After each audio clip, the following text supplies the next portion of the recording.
Nous allons voir comment réaliser une classification et un arbre de parenté grâce au logiciel Phylogène. Donc quand on ouvre Phylogène, on atterrit sur cette page d'accueil et la première chose à faire, c'est sélectionner une collection. Nous allons travailler avec la collection Unité du vivant lycée qu'on peut trouver dans le menu déroulant ici ou qu'on peut trouver donc en faisant défiler ici. On fait OK et ça nous ouvre la collection. Nous allons ensuite construire une matrice, c'est-à-dire un tableau. Dans cette matrice, nous allons sélectionner les êtres vivants qui nous intéressent. Donc par rapport au TP, le bombix, le chou, la bactérie, la drosophile, le poisson rouge, la grenouille, l'homme, le maïs, le poulet et Saccharomyces. On clique sur OK, ça nous crée les lignes. Les colonnes, nous allons maintenant mettre les caractéristiques qui nous intéressent.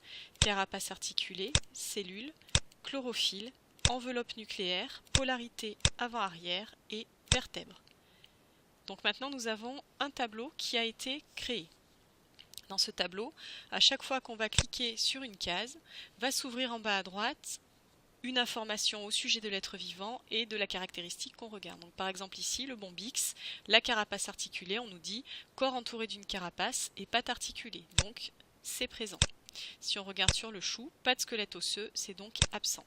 Si on veut remplir par exemple enveloppe nucléaire, ici, la drosophile, est-ce qu'il y a une enveloppe nucléaire? Oui, puisqu'il y a un noyau.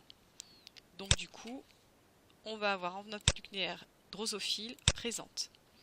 Pour enveloppe nucléaire bactérie, on voit ici pas de noyau, présence d'un chromosome, donc du coup on va pouvoir mettre absente.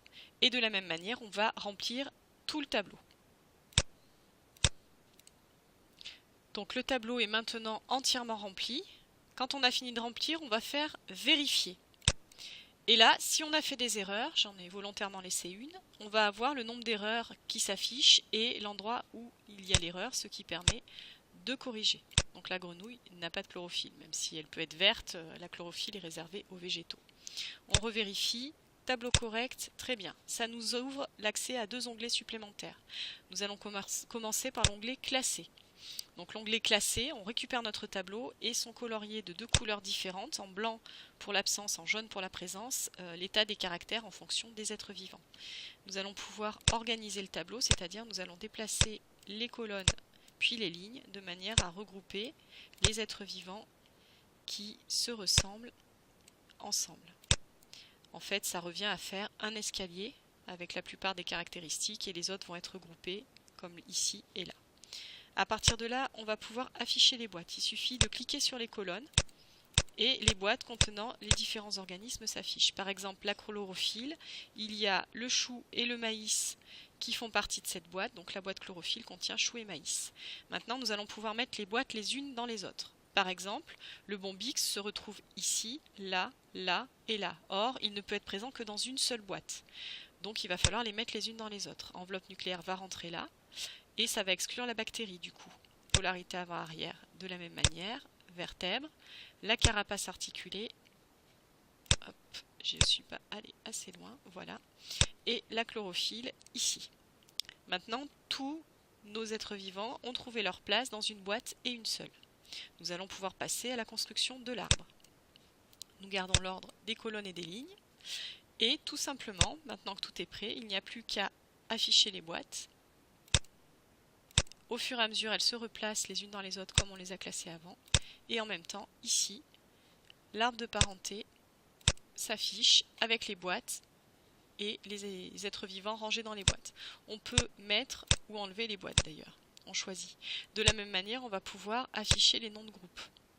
Pour les noms de groupe, on va venir cliquer sur le nom de groupe et choisir celui-ci, par exemple, qui contient le chou et le maïs. Le dernier caractère commun, c'est la chlorophylle, mais il contient aussi, il est contenu dans la boîte cellules et enveloppe nucléaire. Et si on veut le nommer, ça va être les végétaux. On va pouvoir ainsi nommer tous les groupes. Ça se rajoute au fur et à mesure ici aussi en même temps. Donc maintenant, nous avons nommé tous les groupes et nous allons retrouver le groupe des vertébrés qui nous intéresse plus particulièrement, qui va se situer ici avec ces 4 individus-là. le poisson rouge, la grenouille, l'homme et le poulet. L'ancêtre commun est là, et cet ancêtre des vertébrés, possédé comme caractère, en dernier caractère commun exclusif du groupe, c'est-à-dire qu'il n'y a que les vertébrés qui possèdent ce caractère, c'est les vertèbres. En caractère commun avec d'autres groupes, ça va être cellule, enveloppe nucléaire, polarité avant-arrière, et caractère absent, qui ne seront donc que pour d'autres groupes. Il va y avoir carapace articulée et chlorophylle. Voilà, là nous avons un travail qui est terminé et qui est le plus complet possible.